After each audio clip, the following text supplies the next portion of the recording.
Hello dear students, I am glad कि आपका interest chemistry में बढ़ रहा है और आप और ज़्यादा कॉन्सेप्ट्स को समझना चाह रहे हैं। आपका इसी वजह से आप इस वीडियो को देख रहे हैं।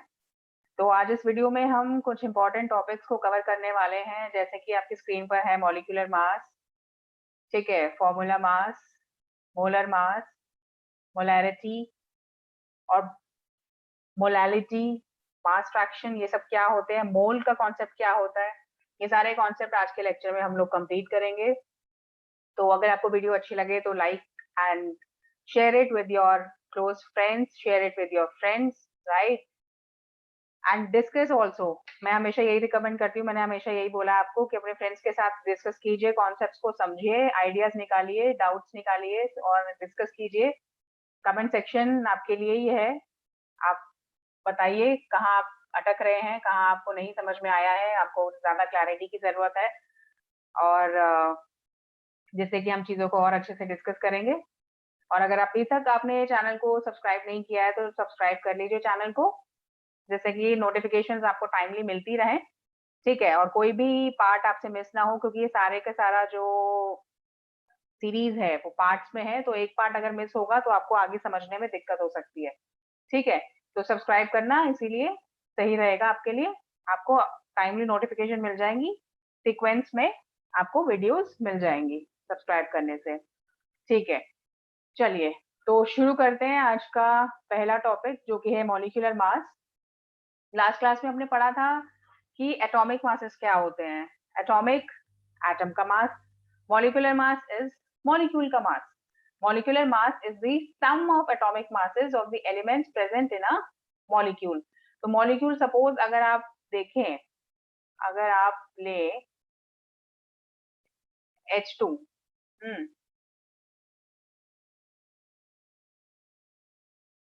तो H2 क्या है? H2 मॉलिक्यूल है। इसका जब हम मॉलिक्यूलर मास लेंगे तो क्या होगा? हाइड्रोजन का एटॉमिक मास क्या होता है? 1। तो H2 का एटॉमिक मास क्या होगा? इसका एटॉमिक मास हो जाएगा 2, ठीक है। इसी तरह से टू गेट इट, इसमें क्या लिखा है, इसमें आगे ये लिखा है, इसमें बहुत ही मैंने आपको सहज तरीके से, सिंपल तरीके से समझाने की कोशिश की है। नोट्स आपके रेडीमेड फॉर्म में आपके पास आपको मिल जाए, ये मेरी कोशिश है। एनसीईआरटी बेसिस है इस लेक्चर का और सभी लेक्चर्स का। एनसीईआरटी बुक ही आपकी बेसिस रहेगी। जो कहीं मुझे एक्स्ट्रा कुछ मटेरियल आपके लायक काम का मिलेगा समझाने लायक, तो वो भी इसमें इंक्लूडेड रहेगा, ठीक है। तो क्या लिखा है यहाँ? टू गेट इट मतलब to get molecular mass, multiply the atomic mass of each element by the number of its atoms and add them together। वही जो हमने यहाँ पे किया, हाइड्रोजन का 1, इसमें किया हमने +1, तो हमारे पास आ गया क्या? 2, राइट। अब for example molecular mass of methane which contains 1 carbon atom and 4 hydrogen atoms, कैसे ऑब्टेन करेंगे उसको? मॉलिक्यूलर मास ऑफ मीथेन आ जाएगा आपका कार्बन का, ये कार्बन का, ये आ गया आपका कार्बन का 12 you, unified mass, atomic mass unit, AMU ना लिख के आजकल हम क्या लिखते हैं? यू। होता वही है atomic mass unit. Atomic mass जो है, जो आपकी पीरियोडिक टेबल में भी लिखा होता है, वही है। और अगर हम इसी चीज को ग्राम में बदल देते हैं तो आगे हम पढ़ेंगे, ये बन जाता है मोलर मास। अभी बस थोड़ी देर में ही समझेंगे ये चीज को भी। ये 4 इंटू 1 एग्जैक्टली क्या होता है? हाइड्रोजन का 1 ना होके 1.008 हम लेते हैं, 1.008 यू, ठीक है।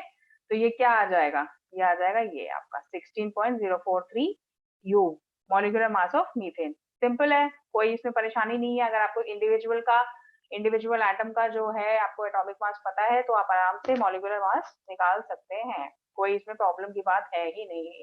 In fact it's so interesting concept, it's so simple, right. अब H2O का देख लेते हैं। H2O में again 2 atomic mass of hydrogen plus 1 into atomic mass of oxygen, वही इन्होंने किया है, 2 इंटू ये प्लस 16 करके क्या आ गया? 18.02, as simple as that, okay।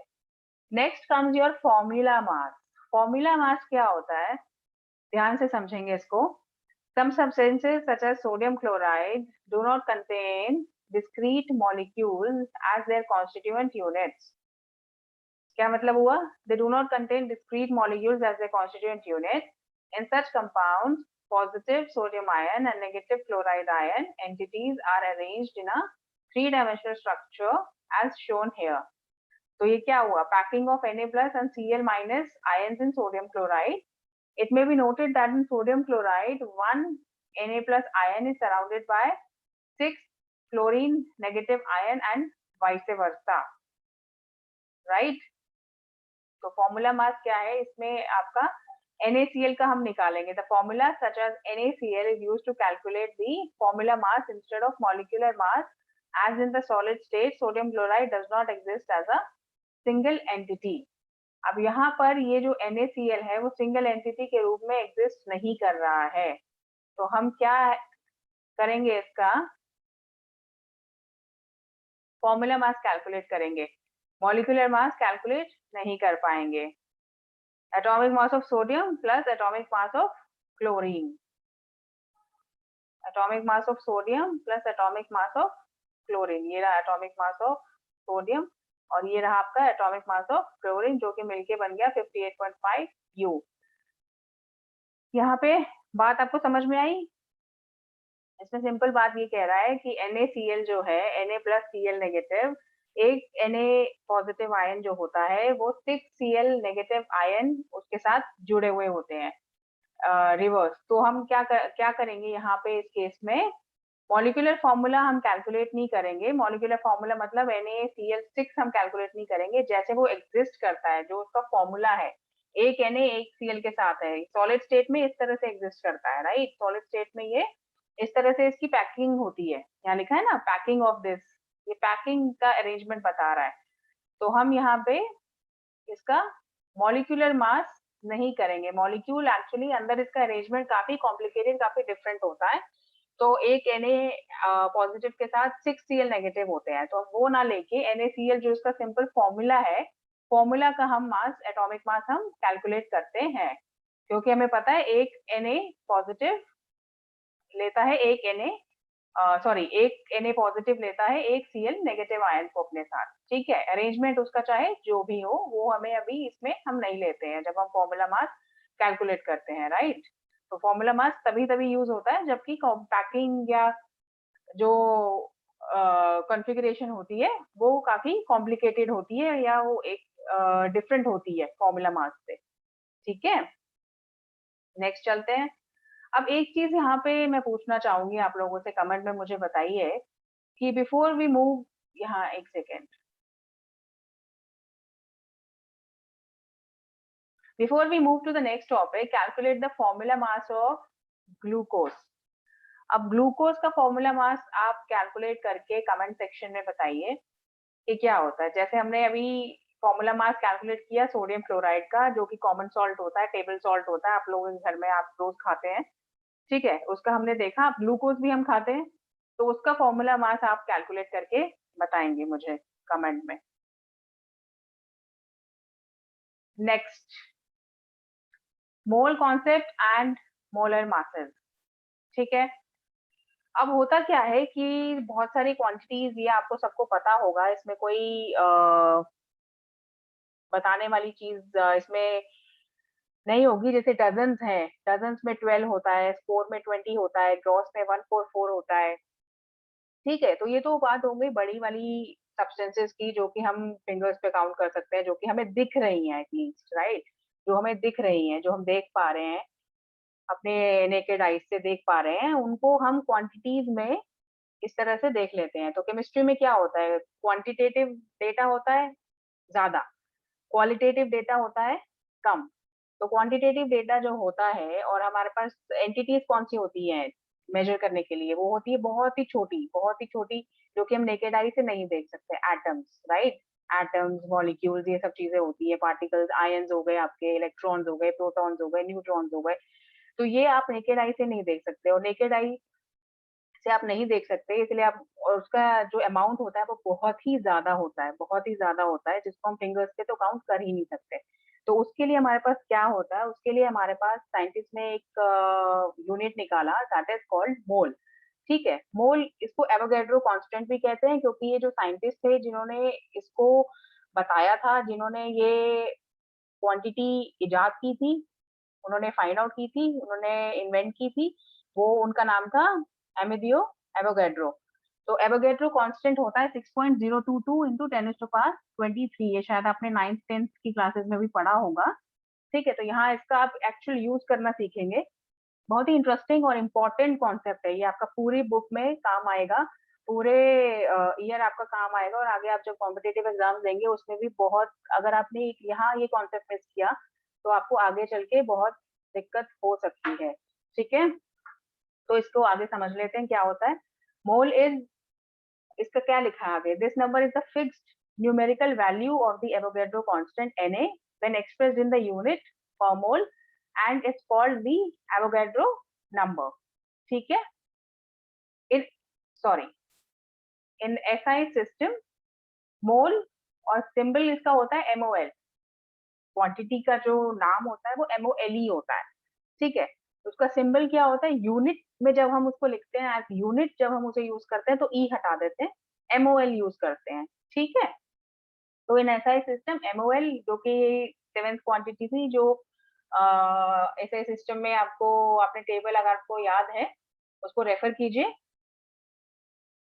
ठीक है, उसमें it was introduced as a 7th base quantity for the amount of a substance and we use the idea of mole to count entities at the microscopic level, that is atoms हो गए, molecules हो गए, particles, electrons, ions, जो मैंने आपको अभी बताया, to measure the quantity in a given amount of substance. हम मोल हमारे पास आ गया तो हमारे कैलकुलेशंस, हमारा को बहुत आसानी हो गई है समझने में कि अच्छा इसमें इतने मोल्स हैं, इतने एटम्स या इतने पार्टिकल्स हैं, और ये इतने ग्राम का, ये वेट इतने ग्राम का, इस इतने ग्राम में कितना होगा वो भी हम आगे सीखेंगे कि इतने ग्राम में कितना होगा आगे, वो आपको कैलकुलेट करने में, आई होप आप उसको एंजॉय करेंगे, आपको इंटरेस्टिंग लगेगा और आपके कॉन्सेप्ट क्लियर होंगे। Next is the mass of a carbon 12 atom was determined by a mass spectrometer and found to be equal to 1.99। अभी ये बता रहा है, आपकी एनसीईआरटी बुक में मेंशन है कि ये मोल डिराइव कैसे हुआ, कैसे उन्होंने डिराइव किया। तो ये इसका आंसर यहाँ पे, अगर अगर आपसे कोई पूछे how it was, how mole was discovered, how mole was invented, how mole was determined, तो उसका आंसर यहाँ पर लिखा हुआ है, यहाँ से यहाँ तक, यहाँ से यहाँ तक उसका आंसर है। आप अपने कॉपी में नोट डाउन कर सकते हैं इसको चाहे तो। The mass of a carbon-12 atom was determined by a mass spectrometer and found to be equal to 1.99 into 10 to the power minus 23 grams।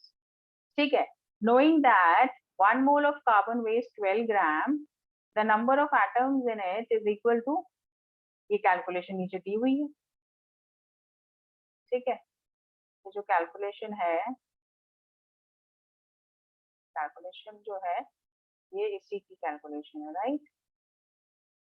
So 12 grams per mole of carbon 12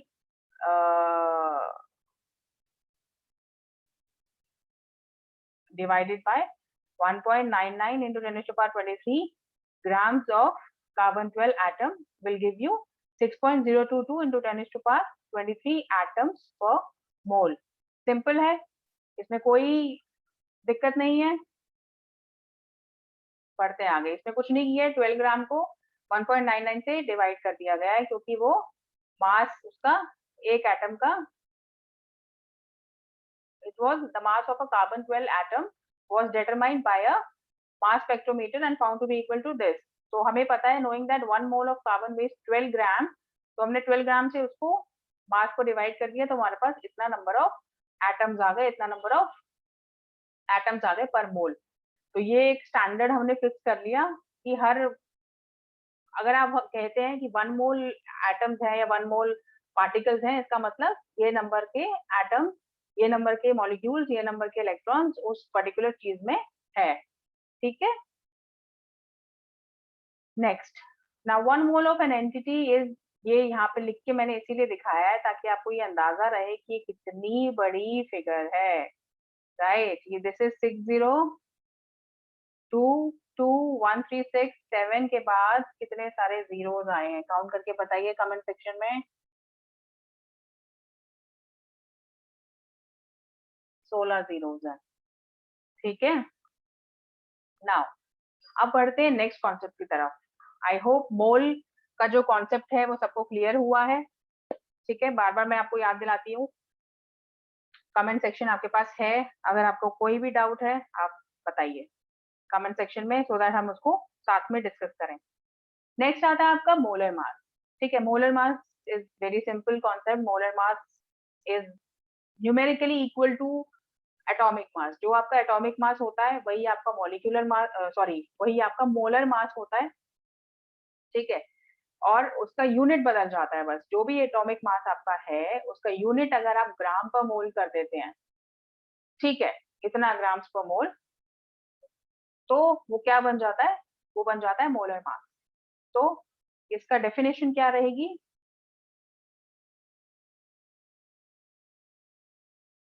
the mass of 1 mole of a substance in grams is called its molar mass. The mass of the mass of 1 mole of a substance in grams is called its molar mass. जैसे कि 4 ग्राम है। अब helium का अगर आप example ले, helium का atomic mass होता है 4, तो 4 gram of helium is equal to 1 mole of helium, ठीक है। 4 ग्राम्स पर मोल हो गया उसका मोलर मास।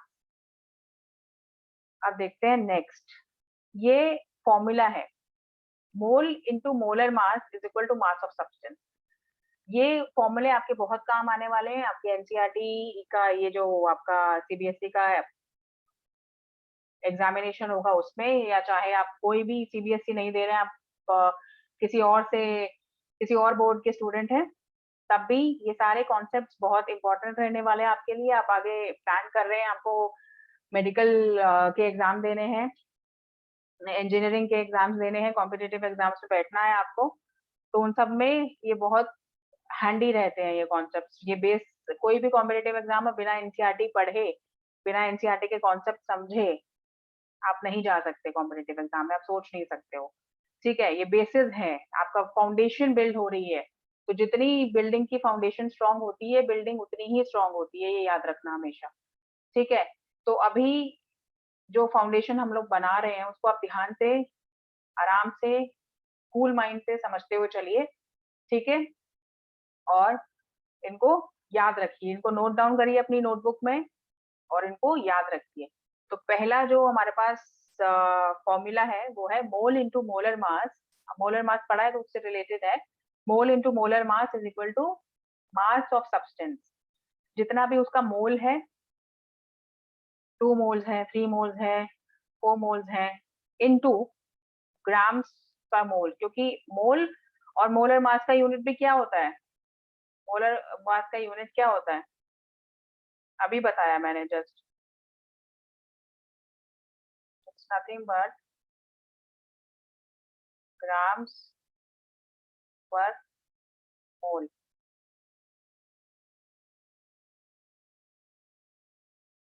ठीक है। और ये तो मोल है ही, तो जो मोल से मोल कैंसल आउट हो जाएगा तो क्या बचेगा हमारे पास, ग्राम्स, जो कि क्या हो जाएगा, मास ऑफ सब्सटेंस हो जाएगा, ठीक है। क्लियर है। Next is your mole into Avogadro constant is equal to number of particles.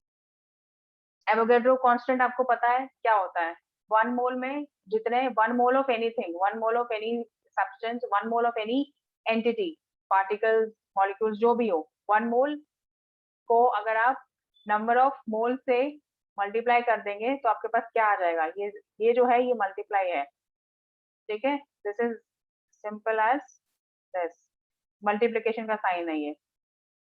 Mole into Avogadro constant is number of particles, ठीक है। नेक्स्ट, ये वॉल्यूम से रिलेटेड है, मोल का वॉल्यूम से रिलेटेड है। ये एनसीईआरटी में आपके मेंशन नहीं है, बट एनसीईआरटी में 22.4 लीटर्स मेंशन है, तो आई थॉट कि इसको मेंशन करना जरूरी है यहाँ पर कि एक्चुअली ये होता क्या है।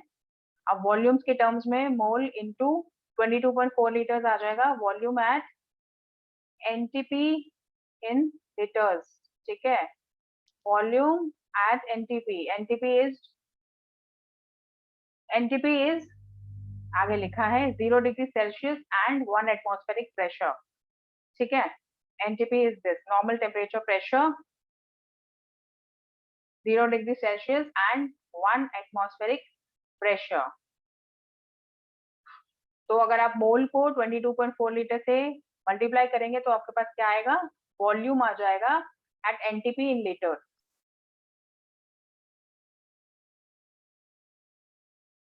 ठीक है। बढ़ते हैं आगे, एक क्वेश्चन उठाते हैं। How many molecules and atoms of sulphur are there in 0.1 moles of acid molecules, ठीक है। ये क्या पूछ रहा है, मॉलिक्यूल्स और एटम्स ऑफ सल्फर कितने हैं 0.1 मोल ऑफ एसिड मॉलिक्यूल्स में। हिंट दे रखा है मैंने आपको, 1 मोल ऑफ एसिड मॉलिक्यूल्स, अभी हमने जो पढ़ा है मोल का कॉन्सेप्ट, उसमें क्या होता है 6.022 इंटू 10⁻23 मॉलिक्यूल।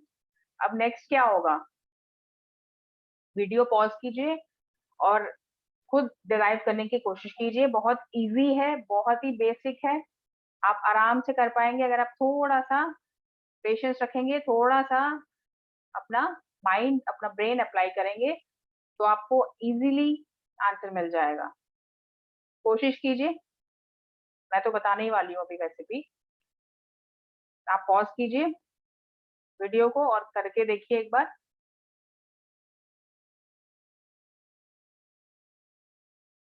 चलिए, तो 1 मोल ऑफ एसिड मॉलिक्यूल इतना होता है, तो 0.1 मोल कितना होगा, this into 0.1, which is simple, 6.022 into 10⁻22। कहाँ चेंज आया है यहाँ, 10⁻23 इंटू 0.1, ठीक है। 0.1 मतलब यहाँ से माइनस हो जाएगा, बाय 10 डिवाइडेड बाय 10 मतलब एक 10 कम हो गया, 10⁻22 मॉलिक्यूल्स हो गया। Now acid means 1 molecule of acid contains 8 atoms of sulfur. So 6.022 into 10⁻22 molecules of acid contain कितना atoms?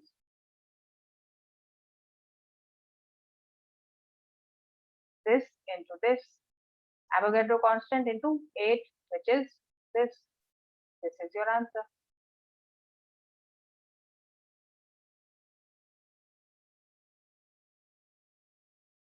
Right? हाँ मुश्किल, एक बार दोबारा समझते हैं quickly. 1 mole of acid molecules में 6.022 into 10⁻23 मॉलिक्यूल्स हैं। 0.1 मोल में कितना होगा, this number into 0.1, you got the result.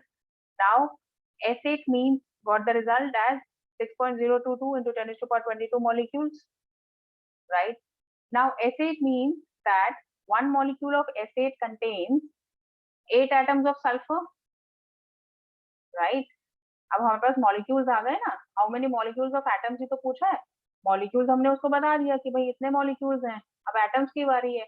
S8 दिया हुआ है, S8 means that one molecule of S8 contains 8 atoms, ठीक है। तो इतना मॉलिक्यूल्स कितना कंटेन करेंगे, तो यूनिटरी मेथड है, सिंपल मैथमेटिक्स लगाया है यहाँ पर और कुछ भी नहीं किया है, ठीक है। इतना मॉलिक्यूल्स ऑफ एसिड कंटेन क्या, दिस इनटू 8, बस ये सिंपल एक छोटी सी कैलकुलेशन यहाँ पे है जो ये करनी है, 6.022 इंटू 8। अब ये देखिए, आप सोचेंगे अरे ये तो 6 आ रहा है, ये 4 आ रहा है, ये तो कुछ गलती लग रही है यहाँ पे। अब यहाँ देखिए ये 22 है और ये क्या है, ये 23 है, तो हो गया बड़ा नंबर, ये 48 पॉइंट समथिंग है अगर आप इसको 10⁻22 के रूप में देखेंगे तो। फाइन, चलिए नेक्स्ट आते हैं। नेक्स्ट क्या है, calculate the number of moles of chlorine in a sample containing 1 into 10⁻22 molecules. अब ये थोड़ा दूसरी तरह से घुमा दिया है क्वेश्चन, कैलकुलेट, यहाँ नंबर ऑफ मोल्स कैलकुलेट करने हैं। अभी यहाँ क्या कैलकुलेट करना था, मोल्स और सॉरी मॉलिक्यूल्स और एटम्स कैलकुलेट करने थे, मोल्स गिवन था, ठीक है। अब यहाँ पर नंबर ऑफ मोल्स कैलकुलेट करने हैं,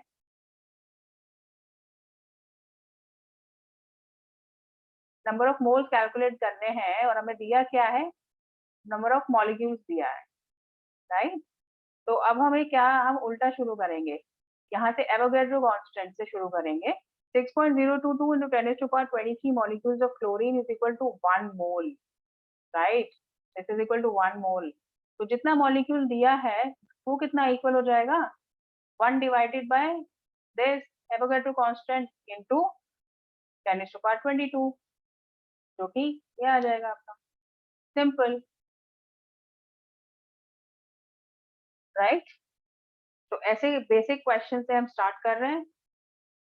आप बताइए और भी क्वेश्चंस आपको करने हैं। अब देखिए ये वाला जो एनसीईआरटी क्वेश्चंस है, ये एनसीईआरटी क्वेश्चन है, ये आपको मुझे बताना है, ठीक है? इसका, ये आपका कमेंट सेक्शन में आप मुझे इसका आंसर बताएंगे। इसका हिंट मैं आपको दे देती हूँ। अब देखिए ये हिंट से आप क्या समझ रहे हैं, पिक्चर से क्या हिंट मिल रहा है आपको? पिक्चर से ये हिंट मिल रहा है, ये सारा 1 मोल ऑफ सब्सटेंस ही है। 1 मोल ऑफ कॉपर है, 1 mole of copper sulphate pentahydrate है, 1 मोल ऑफ सुक्रोज है। ये सारे अलग अलग व्हीकल साइजेस में रखे हैं, अलग अलग क्वांटिटीज में रखे हैं। तो कहने का मतलब ये है कि अलग अलग मोल एक नंबर है, ठीक है? बट जो हमारा आंसर आएगा, जो हमारे नंबर ऑफ एटम्स होंगे वो अलग हो सकते हैं, वो क्वांटिटी अलग हो सकती है, ठीक है? बात समझ में आ रही है? चलिए आप ये कीजिए, उसके बाद हम इसको आगे बढ़ते हैं नेक्स्ट कॉन्सेप्ट पे, which is percentage composition. Percentage composition again बहुत ही सिंपल कॉन्सेप्ट है, ये आपने अर्लियर क्लासेस में पढ़ा है। इसको एक बार रिवाइज कर लेते हैं केमिस्ट्री के कॉन्टेक्स्ट में, ठीक है? एक एग्जांपल लेके हम बढ़ेंगे आगे। Molecular formula of ethanol, ethanol is C2H5OH। अब मॉलिक्यूलर फॉर्मूला ऑफ इथेनॉल ये है। परसेंटेज कॉम्पोजिशन मुझे अगर जानना है, मैं आपसे पूछूं कि मुझे हाइड्रोजन का percentage combination, sorry percentage composition मुझे बता दो, तो आप कैसे बताओगे? देखो बहुत ही सिंपल है। मोलर मास ऑफ इथेनॉल क्या है? पहले तो किसी भी चीज का परसेंटेज निकालने के लिए एक पर्टिकुलर चीज में उस होल चीज का हमें क्वांटिटी पता होना जरूरी है, ठीक है? तो जब भी परसेंटेज का कॉन्सेप्ट यही होता है, परसेंट मतलब परसेंट पर 100, 100 एक बेस मानते हैं हम। तो पर 100 में वो कितनी क्वांटिटी है, 10 है, 20 है, 25 है, ठीक है? तो अभी मोलर मास ऑफ इथेनॉल हम निकालेंगे, जो कि सिंपल है, which is 2 into 12.01, which is nothing but atomic mass of carbon plus 6, यहाँ पे क्या है, 6 हाइड्रोजन है टोटल, 6 into 1.008 प्लस एक ऑक्सीजन है 16। तो इसका जो टोटल मोलर मास आ गया वो क्या आ गया, ग्राम, ठीक है? क्या आ गया, ग्राम, 46.068 ग्राम। अब मास परसेंट ऑफ हाइड्रोजन पूछा है अगर, तो हम क्या करेंगे? हाइड्रोजन का क्या था, हाइड्रोजन का ये this divided by this will give into 100 will give you 13.13, 13.13%। Oxygen का पूछेंगे तो ऑक्सीजन का ये this divided by this 16 divided by 46। जिसका भी दिया है आपको उस परसेंट, उस एलिमेंट का आप एटॉमिक मास लेके और पूरे का एटॉमिक मास लेके या मोलर मास लेके आप उसको डिवाइड करके इंटू 100 कर देंगे। This x x upon x plus y into 100, इस तरह से भी इसको लिखा जा सकता है। कोई भी एक्स क्वांटिटी आपसे पूछी गई है, एक्स डिवाइडेड बाय जितने भी होंगे, एक्स है, वाई है, जेड है, जितना भी है पूरा सोल्यूशन का बनेगा, ठीक है? प्लस जेड है, so on into 100।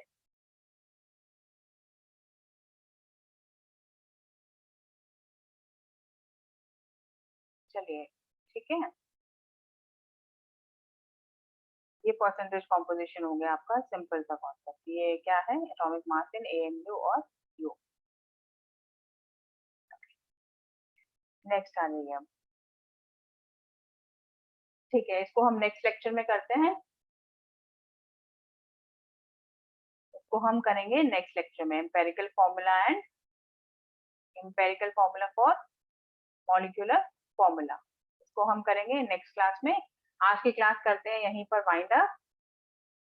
होप आपको सारे कॉन्सेप्ट समझ आए होंगे, आए हैं। वीडियो पसंद आई है तो लाइक कीजिए और शेयर कीजिए अपने फ्रेंड्स के साथ, ठीक है। इसको अच्छे से पढ़िए, अच्छे से कॉन्सेप्ट सारे समझिए, चैनल को सब्सक्राइब कर लीजिए सो दैट आपको इम्पोर्टेंट नोटिफिकेशन मिलते रहे टाइम पर। I'll see you in the next lecture. Till then, take care. Happy studying. Bye bye.